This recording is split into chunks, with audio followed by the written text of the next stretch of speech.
Honorable Union Minister for Finance and Corporate Affairs, Srimati Nirmala Sitharamanji, Honorable Union Minister of State for Dairy, Fisheries, Animal Husbandry, Information and Broadcasting, Dr. L. Murugan, Honorable Minister for MSME, Rural, Cottage and Small Scale Industry, Government of Tamil Nadu, Thiru T.M.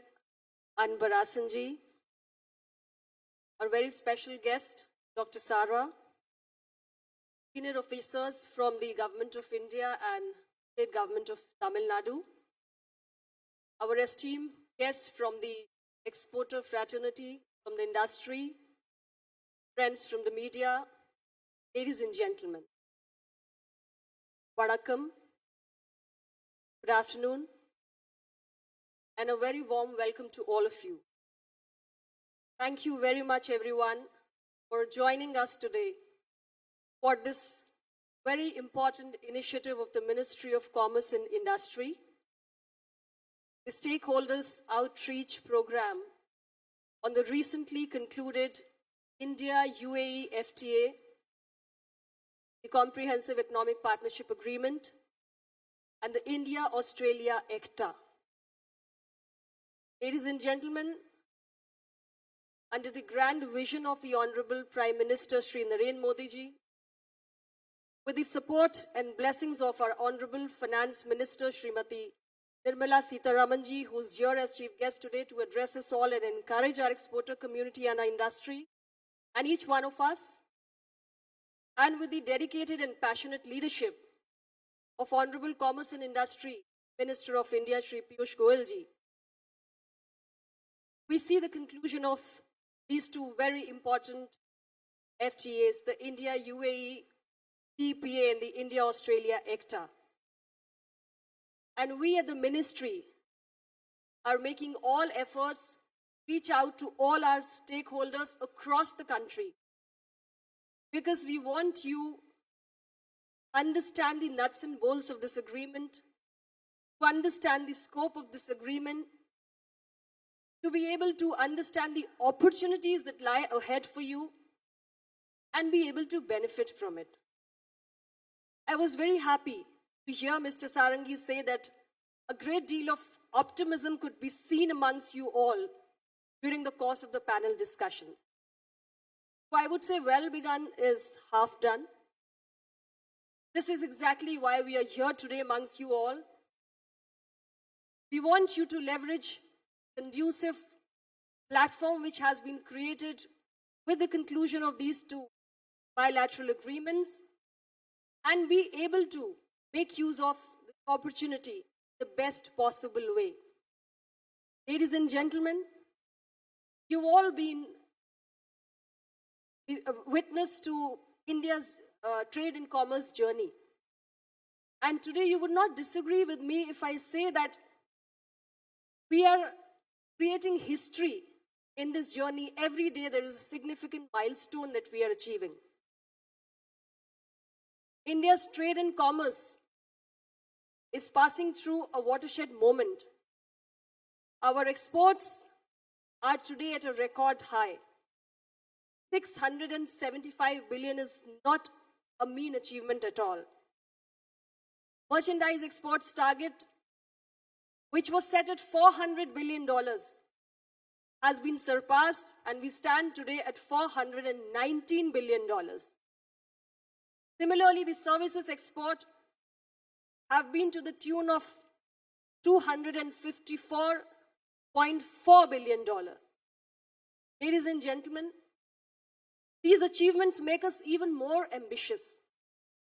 And we want you to achieve more and more and contribute to India's economy. Exports are very vital for the growth of our economy, and you can see that the government led by Honorable Prime Minister Shri Narendra Modi ji places a strong emphasis on export promotion.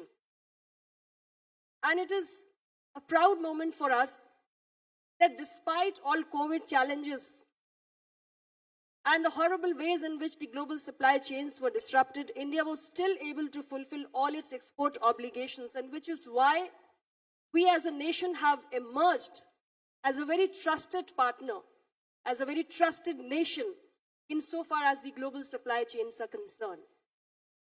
And today, the effort of the Ministry of Commerce and Industry is to promote our exports, particularly after the conclusion of these two very important bilateral agreements, CEPA and the ECTA, that we promote our exports, we increase the competitiveness of our industry, and we are able to achieve a more profound integration with the global supply chain.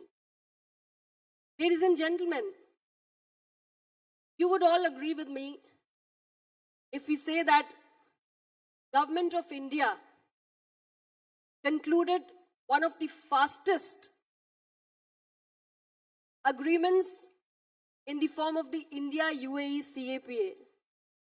This is the fastest ever agreement which has been concluded globally between any two countries, because we made it possible in just 88 days. It's a full and deep agreement. It's a very comprehensive agreement which covers all aspects of the bilateral trade. And India and UAE, you've seen the presentation also. So many of you have been exporting to the UAE.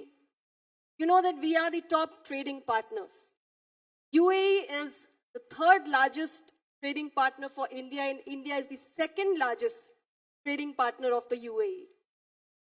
UAE is also the largest Arab investor, which is investing close to $18 billion in India. And recently, we've entered into an MOU wherein UAE has committed to invest close to $75 billion towards infrastructure development in India. There are several benefits which will flow out of this comprehensive economic partnership agreement which has been concluded between the two countries.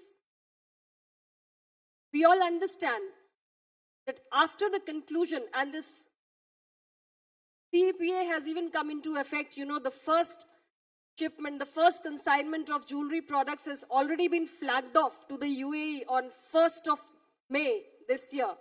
We've already operationalized this agreement.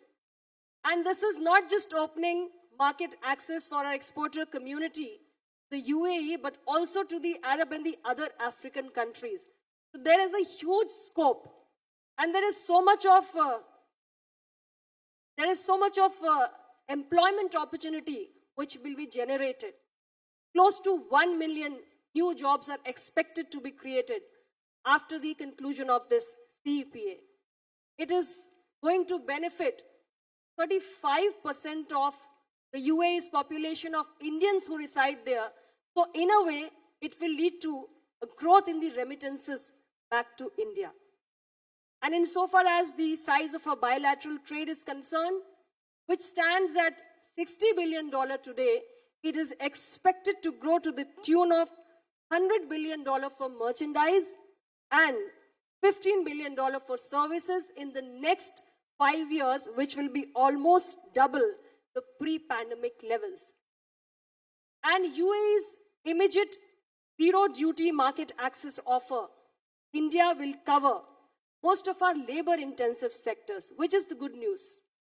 Gems and jewelry, textiles, leather, footwear, plastics, sports goods, furniture, agriculture, and many such labor-intensive sectors. Ladies and gentlemen, we believe there is an immense potential for further strengthening and diversifying the India-UAE bilateral trade relations. But you all have a lot to contribute towards this. Because our relationship with UAE is not just important from an economic perspective, but also from the strategic point of view. We also have concluded another very important economic cooperation and trade agreement with Australia, which is the first trade agreement after more than a decade that India has been able to conclude with a developed country. And this is a very important achievement because this is like a signal that we give to the rest of the developed countries. Because with a lot of them, like EU, like UK, we are in the process of negotiation, and few of them may be concluded by the end of this year itself. Whether it is UK, it is Canada or EU, we have given them a big message and a big signal, and India is going forward with negotiating with the other developed countries as well. Australia also is our 7th largest trading partner, and India is the 9th largest trading partner. And with the signing of this agreement, the bilateral trade, which stands today as $27.5 billion, is expected to grow to about $45 to $50 billion in the next 5 years, which will be a huge jump. And the labor-intensive sectors are again going to benefit: the engineering products, textiles and apparels, gems and jewelry, leather footwear, and even pharmaceuticals. So with the world adopting a source diversification strategy, we can also say that Australia will see India as a source alternative insofar as the scope of procuring the Indian products is concerned. And there will be an additional employment generation, close to 1 million. And also the 7 lakh Indian diaspora living in Australia will see an enhancement of employment opportunities, and this will also lead to a growth in the remittances back to India. Ladies and gentlemen, with these 2 back-to-back agreements, we have been able to set an example for the world. There is a great deal of effort which has gone from both sides of the negotiating teams, whether it was India, UAE or India, Australia. A lot of effort which was made in finalizing these 2 agreements. I would like to congratulate both the negotiating teams, and I would also like to extend my gratitude towards the leadership of our partner nations for extending their deep sense of commitment and cooperation to the negotiating teams, without which this would not have been possible. And we have fulfilled our promise of taking our bilateral relationships to the next level. But now there is a huge expectation from you. It is up to you to make use of this big opportunity. We can only encourage you and show you the way. There is a tremendous untapped potential which lies in the complementary business ecosystems of both our partner countries, whether it is India, UAE or it is India, Australia. But it is still waiting to be tapped, and it is for you to make use of the opportunity. We at our level at Ministry of Commerce and Industry, we have tried to provide you the best of environment insofar as the friendliness towards industry is concerned. So many of our reforms and initiatives have been in this direction, whether it is in terms of providing policy support to our industry, reducing the burden of compliances, the PLI scheme in 14 sectors, the Prime Minister Gati Shakti initiative to improve the logistic efficiency, or many such other initiatives which we have taken from time to time to make sure that India becomes the next generation ready new age economy. But now the onus lies on you, and we want you to come forward. I'm very glad that throughout the panel discussions you have shown a lot of optimism, and you are well versed with the scope of the 2 agreements, the 2 FTAs that we have concluded. And I'm very hopeful also that you will be able to now make use of this opportunity. You will be able to interact with your counterparts in the 2 countries, and you will contribute towards the big vision of creating an Atmanirbhar Bharat. Today, we are in a state that contributes a lot to India's exports. We are in Tamil Nadu, which is the biggest contributor to the country's exports of apparel and clothing. In the year 2019-20, Tamil Nadu's contribution to apparel and clothing exports has been close to 58%. Similarly, in the footwear sector, the state has made a huge contribution of 44% to India's total exports. I would also like to congratulate the government of Tamil Nadu for specially crafting out their Export Promotion Strategy 2021, and also identifying textiles and leather as the champion sector. The government has also undertaken various measures to improve the ease of logistics insofar as exports are concerned. Export hubs have also been created, and the development of economic employment enclaves is also being executed by the state government of Tamil Nadu. All these initiatives which the state government has taken are praiseworthy. We at Government of India believe in a collaborative effort. Our Honorable Prime Minister Shri Narendra Modi ji often speaks of whole of government approach. We have to work together, all the stakeholders, whether it is Government of India or it is Government of the state of Tamil Nadu, our stakeholders, our exporter communities, our industry representatives, EPCs, all of us have to make a collective effort so that our share in the global exports, which currently is only 2%, we are able to increase it. And this can only happen when we walk hand in hand.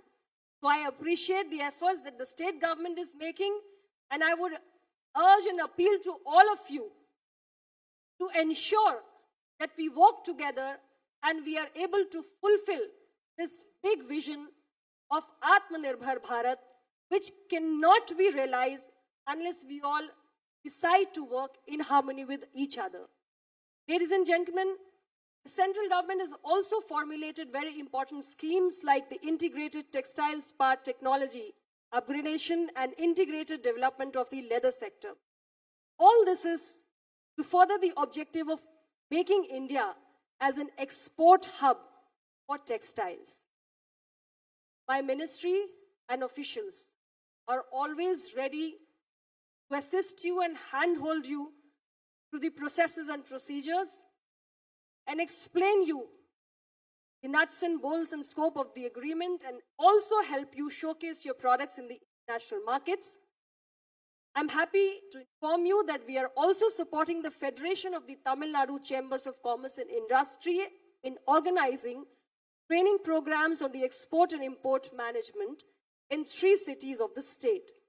So lastly, to conclude, I would once again urge all of you leverage this conducive platform which has been created with these path-breaking agreements and step up, get into action, and help us build a new India. Thank you very much, all of you.